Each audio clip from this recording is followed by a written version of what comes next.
জিবরা এখানে যদি কেউ বাদ বানায় তো এখানে লাগান বাদ আর কোনো অঙ্গ বনে না। আর কেউ যদি এখানে বালা বানাই নিতে পারে তাহলে এখানে পারে না। জুড়ে হোক সুবহানাল্লাহ। এই কারণে আল্লাহ পাক রব্বুল আলামিনের কোন বান্দা যদি তার জবানের মাঝে চলে যেতে পারে লা ইলাহা ইল্লাল্লাহ মুহাম্মাদুর রাসূলুল্লাহ, আল্লাহ পাক রব্বুল আলামিন তার আশিকিন হলো দপ্তরে তার নাম লিখিত হয়ে দিবা। আল্লাহ পাকের দেশে সেই ইমানদার বলিয়া গণ্য হয়ে গেল। আর যদি কোনো মানুষ যদি তার জবানের মাঝে কুফরি কালাম তুলি যায়, তার জবানে যদি নাচাই যায়, আল্লাহর বিরুদ্ধে মাত্রতা মাতিয়া কুফরি কালাম মাতিয়া যদি নষ্ট করিলায়, সেই মানুষটার জবান হলা সবচেয়ে বাদ হইল এতনে বত্তর জবান আর শরীর হইতে পারে না। জবানে পাপ বানাই যায়, জবানের মাঝে আল্লাহর জিকির সবসময় জারি হতে হয়। হ্যাঁ, এতনে দামি আর কিছু নাই। সারা কুরআন শরীফের মাঝে আল্লাহ পাকে কোনো জায়গা হইছেন না যে বলটা আমল বেশ করি হবো, খালি জিকিরের কথা হইছেন বেশ করি হবো। ইয়া আইয়ুহাল্লাযীনা আমানু যিকুরুল্লাহ যিকরান কাসীরা। পরবর্তীকার আলমে ইমানদার হুজুরের ডাকতে হয়ে যাও, ইমানদারের দল আপনার আল্লাহ জিকির হলো যিকরান কাসীরা। কাসীরত হইল বেশি বেশি বেশি করে আল্লাহ জিকির হলো। আল্লাহ পাকের যত জায়গাতে জিকিরের কথা আনছেন কোরআন শরীফ, প্রত্যেক জায়গার মাঝে কাসীর শব্দ লাগাই আছে। আল্লাহ পাকের জিকির তুমি তাই কম করিও না, আল্লাহ জিকির বেশ করে বলাইয়া আল্লাহ জিকির হলো। এই জবানটা বড় দামি। হ্যাঁ, এলাকি হুজুরের যে সময় জিজ্ঞাসা করছিল ইয়া রাসূলুল্লাহ আইয়ুল আমাল খায়র, ও আল্লাহ রসুল কোন আমল সবচেয়ে ভালো সবচেয়ে ভালো? জনাব রসুল করিম সাল্লাল্লাহু আলাইহি ওয়াসাল্লাম জবাব দিছেন, হ্যাঁ আল্লাহ রসুলের জবাব দিলা আন তুবারিকাদ দুনিয়া ওয়া লিসানুকা রাতাবুন মিন যিকরিল্লাহ। রসুল পাক সাল্লাল্লাহু আলাইহি ওয়াসাল্লাম ফরমায় এই আমলটা সবচেয়ে বড়। তুমি এমন অবস্থায় দুনিয়াটারে ত্যাগ করো যে আল্লাহ জিকির করতে করতে তোমার জবানকে তুমি তরতাজা বানাই লইছো। আল্লাহ পাকের জিকির যত বেশি করবায় আপনার জবানি কাল তাজা থাকবো তাজা থাকবো। আর কিয়ামতের দিন পরবর্তীকার আলমে তোমারে হাসাইতে হাসাইতে জান্নাত নসিব করবা। বুঝি ব্যস্ত নেই ভাই। হ্যাঁ, এর লাগে জবান তো গাইলগুলো হরি যেত। এক মুসলমানে আগে মুসলমানের গাইল দেওয়া ফাঁসি কি কাম যে গালিয়ায় এরা হইল ফাঁসিকর দল। হ্যাঁ, ও কেতাল কুফরুন আর কেতাল করা চুরুরে মারিয়া ফেলাই দেওয়া এটা হইল কি আপনার কুফরি খাম কাফিরি খাম। চুরুরে গালি দেওয়া হইল ফাঁসি কি কাম। জবানের মাঝে গাইল থাকতো না, জবানের মাঝে মিশা কথা থাকতো না, জবানের মাঝে আল্লাহ জিকির সবসময় থাকতো। মা বইনে হলো খেয়াল করতে এখন আধুনিক মহিলা হল খাড়া হইয়া আসতে বইতে ঘুরতে চলতে ফিরতে গানের পরি হইয়া হইয়া আতিকরা দুতলা জড়িরা ওটা হররা এই সমস্ত পরিহার করো, ছেড়ে দাও।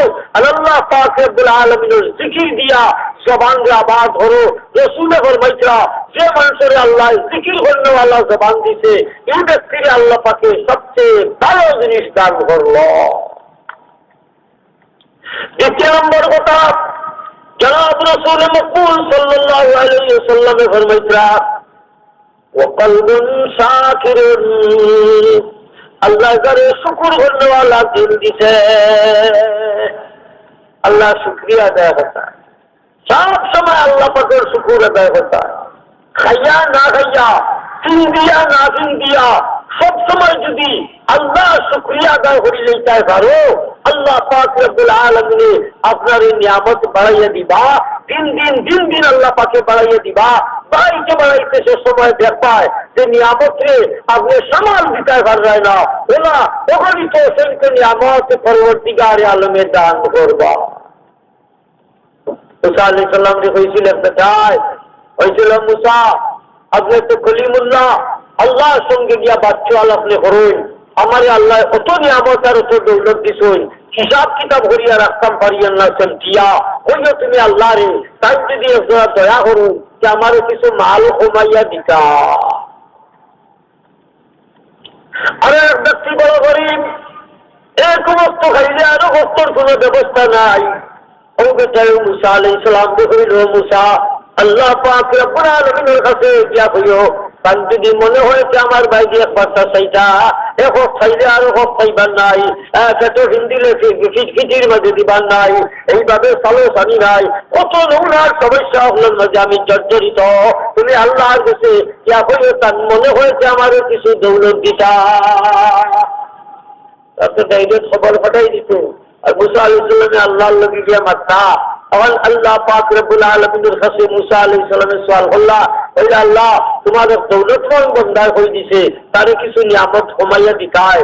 আল্লাহ পাকে কইন যাও তুমি তান্ডে বিয়া হইও, আমার শুকরিয়া আদায় করা বাদ দিলেই তো, আলহামদুলিল্লাহ হওয়া বাদ দিত, শুকরিয়া আদায় করা বাদ দিলেই তো, যদি বাদ দিলে আছে আমি তারে দিন দিন নিয়ামত কমাইয়া দিব, আটাইয়া দিব, তার দৌলত কমে যাইব।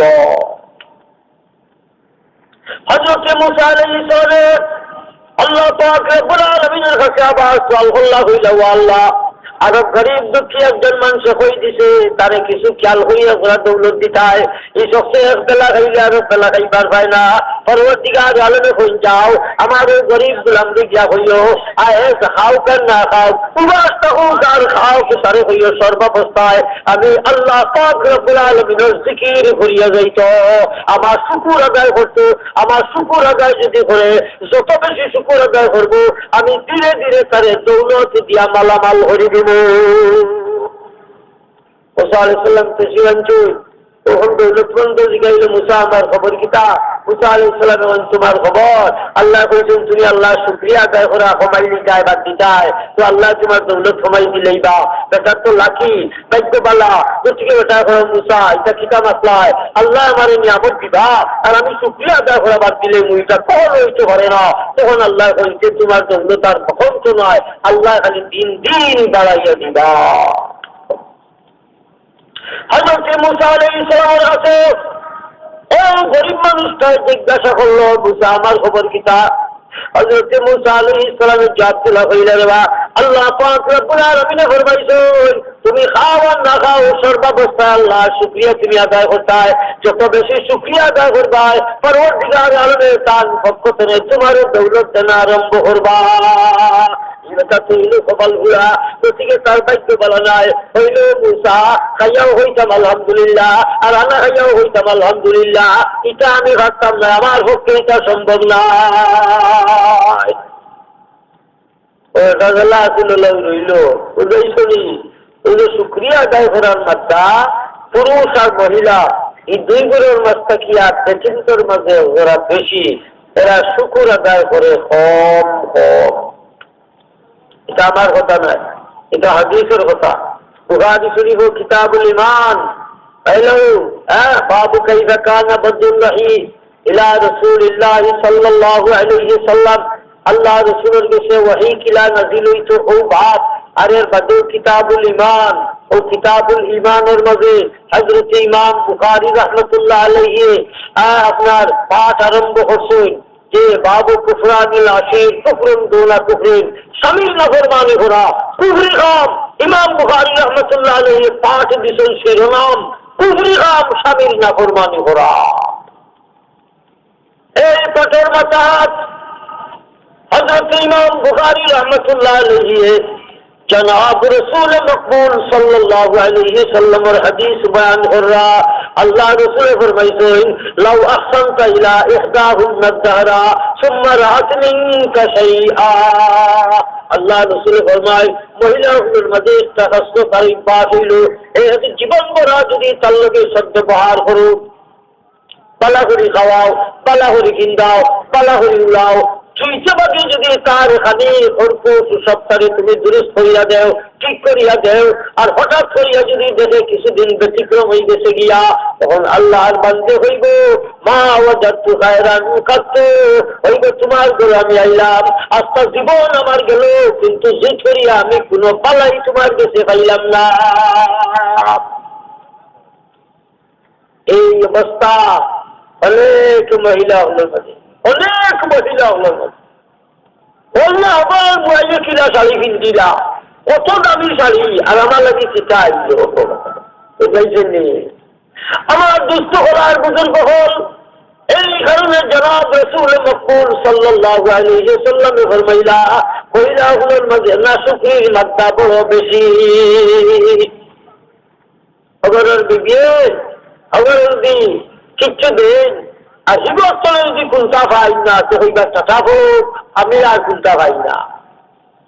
ওইটা অভ্যাস সেই লাগি হুজুরে ঈদের দিন ওয়াজ করছিলা কহিলা হলো ঈদুল আজহা কিংবা তো ঈদুল ফিতর ও ঈদের মাঠে আল্লাহ রসুলের জীবদ্দশায় মহিলা হল ঈদের মাঠে যাইতা নমাজ পড়িতা, মহিলা হল মসজিদে যাইতা, কিন্তু কিন্তু মসজিদে যাইতা লাগি রসুল্লাহ নির্দেশ করছেন না, একমাত্র ইজাজত দিছে, অনুমতি দিচ্ছেন কেউ যদি যাইবার তাওতে যাইতে পারো, কিন্তু মহিলা একগুলো নামাজ পড়লে সব বেশি হইব।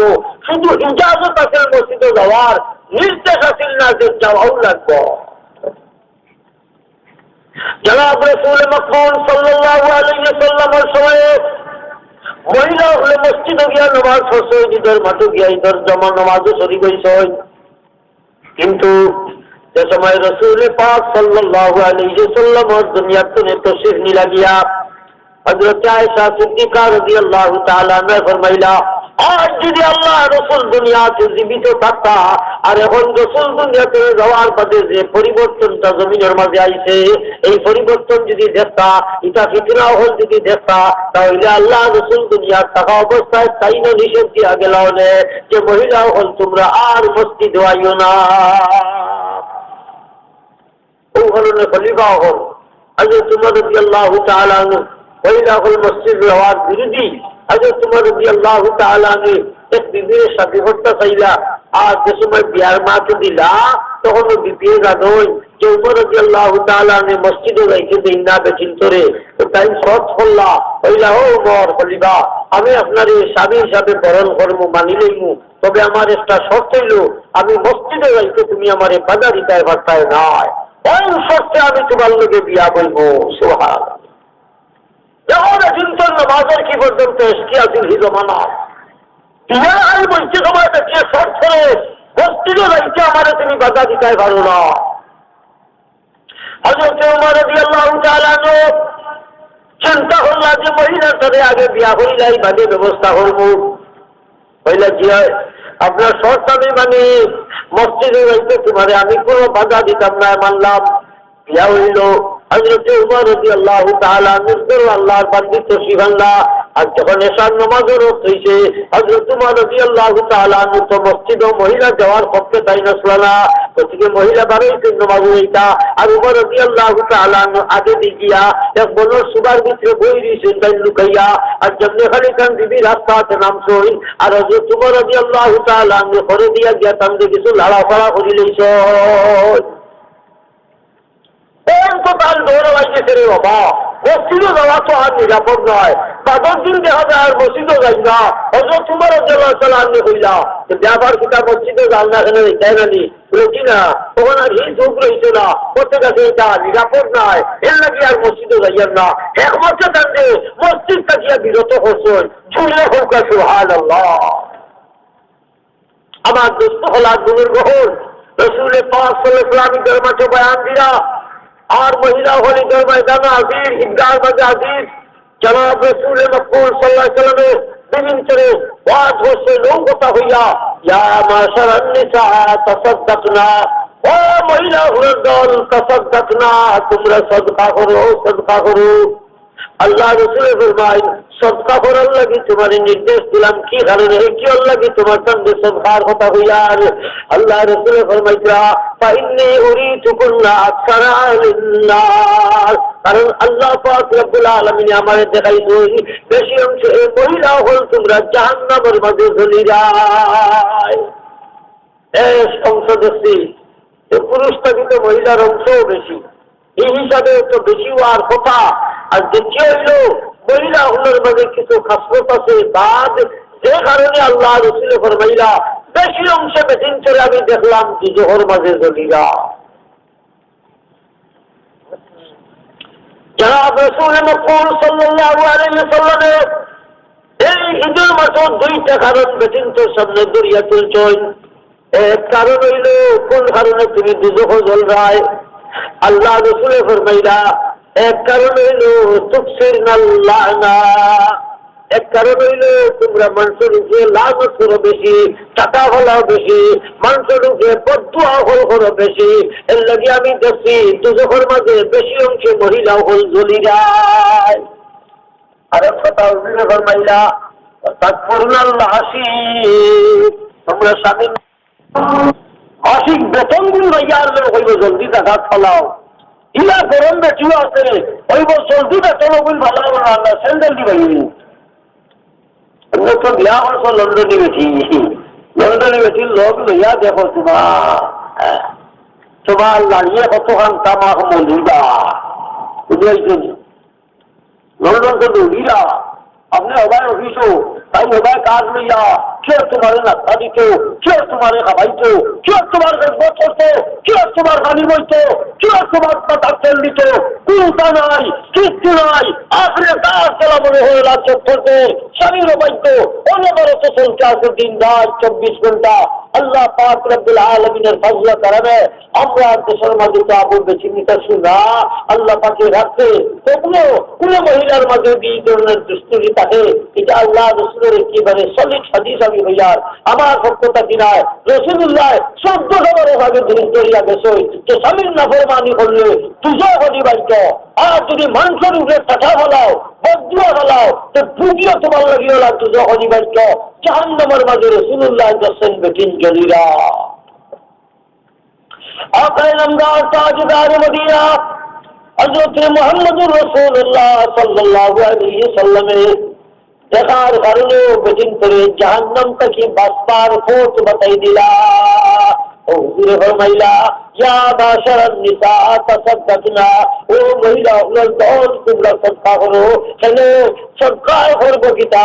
আর সদকা তো তারিদুল বলা, সদকায় তোমার বলা মুসিবতে দূর করবো।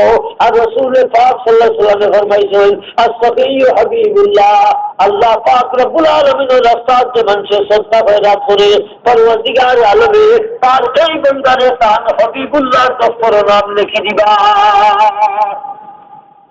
बड़िन तो रवाज से सरकार और हजरत बिलाल रज़ी अल्लाह ताला अन्हु बड़िन तो सफदिया जैसे इनको ने दिया। बिलाल रज़ी अल्लाह ताला अन्हु अलाकू 27 लब्बा कुत्ता को अलाकू 27 ना बड़िन के साथ खानों अलंकार गलार अलंकार कुली कुली रसूलुल्लाह वाज निया और हजरत बिलाल रज़ी अल्लाह ताला अन्हु कुछ फायदी सोई ताई बड़िन तो गस्ता के सदका लिया जनाब रसूल मकबूल सल्लल्लाहु अलैहि वसल्लम की खिदमतानी पहुंचाई दिसोई। अल्लाह रसूल वाज करसोई रसूल वाज के साथे साथे महिला হলে আমল করিয়া লাইছে। সুবহান। जनाब रसूल मकबूल सल्लल्लाहु अलैहि वसल्लम फरमाइता ও বদন সাবিরিন আলাল বলা, আল্লাহ পাকের যে মানুষের ওলা বডি দান করছে যে মুসিবতের উপরে সবর করতে পারে, ধৈর্য ধারণ করতে পারে, আল্লাহ পাকের দুনিয়া আখিরাতের মাঝে সবচেয়ে ভালো জিনিস তারে দিল। ঠিক বিতায় না তোমার ঘরতে মুসিবত হচ্ছে আহা ঠিক তাপ এই সেই নিলগি ধরে তবে বুজুর্গ হলো আমল আছেন দুই তরিকা, দুই তরিকার আমল। কোনো বুজুর্গ শিক্ষা দিতা তো জিগাইতা আপনার তো শিখ দেন এখানে সবার করতা না নিয়ানামাতি রইতা তো এই জব দিতা ওইটা শিখ না দিলে আল্লাহ রহমত ফাইদায় কিনা এর নাকি তো কুকাইয়া। হ্যাঁ আর কোন বুজুর্গ আছেন তাই নলিতাও না পুরুষ সত্য হয়ে জানো। সুবহান। সফিয়া সাহেব রহমতুল্লাহ আলাইহি আসলাহা ইন্তেহারে বৃদ্ধ হইয়া মরলা। আর এইবারে শেষ টাইমে তো বর্তমানে বাড়িতে সময় পালঙ্গতনে হইয়া খবরও বান্ধি গেল। ও আল্লাহ কোনদিন একটা দিন ঠিক তা শুনতে না উ শব্দ তো হুজুর সেটা শরীর বিদা না ওর হকরে তোলা ওরা সেটা মেটা করবা শুনতে নাই ওগুলা জবাব দিতা এই গেল সুতা সাদা চিন্তা চিন্তা নাই। আর কোন বুজুর্গে হা হা দাদা করিয়া লই যায় আহ্বানো বলা নিয়ত যদি বলা থাকে এই নিয়তে হল্লা যে খান্দা খুঁটা যদি করি চিকিৎসা দেই যে আল্লাহ রহমত মুতওয়াজ্জা হইব, আল্লাহ দয়া করবা মায়া করবা। আমার দুস্থ গোলাম বুজুর্গ হল জনাব রাসূল মকবুল সাল্লাল্লাহু আলাইহি ওয়াসাল্লাম ফরমান যেমন সে পরবর্তীকার আলমে সবর করার মতো ধৈর্য ধারণ করার মতো বলি দিছে যত বড় মুসিবত পড়ুক সাথে সাথে সবর হয়ে লইল। এই মানুষের আল্লাহ পাকে সবচেয়ে ভালো জিনিস দিল। আর 4 নম্বর কথাটা উদ্দীপক ফরমাইতরা ওয়ামরাআতুন তুঈনুহু আলা ঈমানিহি। জনাব রাসূল মকবুল সাল্লাল্লাহু আলাইহি ওয়াসাল্লাম ফরমায় আল্লাহ পাক রব্বুল আলামিন যে মানুষের হলো একজন স্ত্রী দান করলো, বিবি দান করলো, যে বিবি এই ব্যক্তির ঈমানের উপরে সাহায্য করে। দুনিয়াদারির উপরে সাহায্য করেন না মহিলা হল তো যথেষ্ট আছে। হবায় কাম করো, হবায় কা করো, হবায় ধ্যান করতো, হবায় জমিন লো, হবায় বাড়ি লো, এটা তো ফরমাইশ তো নেওয়ালা বহুত মহিলা হল আছে। এটাও দরকার দরকারই নাই, কিন্তু রসুলের ফরমাইশরা যে বিবিয়ে তার স্বামীকে ইমানের উপরে আমলের উপরে সাহায্য করে, তুলা বিবি যে মানুষে পাইছে তুলা হেরাতের মাঝে সবচেয়ে ভালো জিনিস আল্লাহ পাকে তারে দান করে নিয়েছে। অজরের নামাজের গান হয়েছে বিবিও তুলি দিতা ও মা ভাই যখন মসজিদের অবস্থা জমাতের অবস্থা বড় সিরিয়াস। অজর রাস্তা গেলে মসজিদে মানুষ নাই, জমাতে গেলে মসজিদে মানুষ নাই, কোনো বেসাইন ঘুমাইরা আর বেটিন তো আনামাতি নিচন্ডা বইরিছ আপনি তো তুলি তুলি তুলি তুলি দিতায়। অজরের নামাজের রক্তই গেছে, যাও উঠিয়া বসিতে যাও, উঠবার দিতাই না, এক টানিয়া হরাও, মশারি তুলো, একতলা আকাই মাতাইয়া কোন রকম মসজিদ হানো যদি ফাটাই দিলে চাই পারো। ইয়াদ রাখিও একজন মানুষে যদি আর একজনকে নামাজ ভোলাই দাও, জনাব রাসূল মকবুল সাল্লাল্লাহু আলাইহি ওয়াসাল্লাম ফরমাইতরা এই নামাজ আরো জনকে ভোলাই নিয়ে যায় নিয়া হাতাই মাতাইয়া কোন রকম আল্লাহ পাকে তোমার আমল নামার মাঝে মকবুল এই নামাজের এক ওয়াক্তের সওয়াব দিয়া দিবা। আমি যে নামাজ পড়ি আল্লাহ পাকের কাছে কতটুকু মকবুল হইল গ্রহণযোগ্য হইল কইতাম পারি না, হয়তো আল্লাহ কবুল করতেও পারেন আর না হয় কিয়ামতের দিন আল্লাহ রাসূল ফরমাইছেন ফিরাতা করতে মানুষের জামারি উড়ায়। এইভাবে পরবর্তীকার আলমে বহুত মানুষের নামাজ মুখ বরাবরই জামারি গলাইবা ওইবার তো ওরিটা আমি বুঝিছি না, আমি নিজে নামাজ পড়ি আর কতটুকু কবুল ওরিটা আল্লাহ পাকে জানেন। কিন্তু একজন মানুষের যদি আপনি হাতই মাতাইয়া খুব করে তুলিয়া আর মসজিদ হানো বিদায় বল বাটাইয়া নামাজ পড়াই নিতে পারো, আল্লাহ পাক রব্বুল আলামিন মকবুল হকর নামাজের সওয়াব দিয়া দিবা। ও তা বিভিন্ন যদি স্বামীরে সাহায্য করো, ও বিভিন্ন কাজ, ও বিভিন্ন দিনদার জমাতে সময় গেছে যাও, মসজিদে যাও, আজান হয়ে গেছে কি আর করে বইয়ে না, তাড়াতাড়ি যাও। এইভাবে আপনি ইমানের উপরে সাহায্য করনেওয়ালা মহিলা বন্ধায় জনাব রসুল করিম সাল্লাল্লাহু আলাইহি ওয়াসাল্লামের ফরমাইতরা এই মহিলা আল্লাহ পাক রব্বুল আলামিনের তার উপরে রহমত নাযিল করো। রাহিমাল্লাহ এই মহিলার উপরে আল্লাহ পাকে রহমত নাযিল করুন। যে মহিলা রাত্রের বেলায় নিজেও জাগল আর তার স্বামীরও জাগাইয়া তুলল, আর